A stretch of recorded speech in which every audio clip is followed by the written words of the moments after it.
সবাই কেমন আছেন? আজকে আমার আম্মু সুজির হালুয়া বানাবে, সেটাই আপনাদেরকে দেখাবো।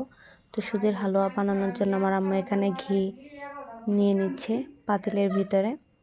তো ঘিটা গরম হয়ে গেছে, তারপর সুজিটা ভালো মতো ভেজে নিছে।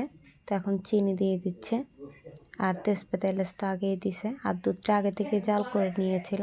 তারপরে এখন দুধটাও দিয়ে দিচ্ছে। তো এখন এটাকে ভালো মতো নাড়তে হবে কিছুক্ষণ, তারপরে রেডি হয়ে যাবে সুজির হালুয়া। তো এদিকে আবার কিছুটা নারকেল দিয়ে দিছে। হালুয়ার ভিতরে নারকেল, কিশমিশ এগুলো দিলে খেতে অনেক ভালো লাগে।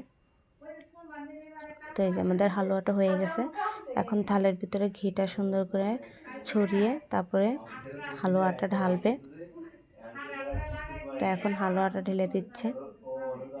তো এখন সুন্দর করে থালের ভিতরে সব কিছু সমান করে দিয়ে কিশমিশ দিয়ে সুন্দর করে দেখেন সাজিয়ে দিচ্ছে আমার আম্মু। দেখতে কত লোভনীয় লাগতেছে, খেতেও কিন্তু অনেক মজা হয় আমার আম্মুর হাতের সুজির হালুয়া। তো এখন ঠান্ডা হয়ে গেছে, তাই আমার আম্মু পিস পিস করে কেটে নিচ্ছে। তো এই যে দেখেন আমাদের হালুয়া।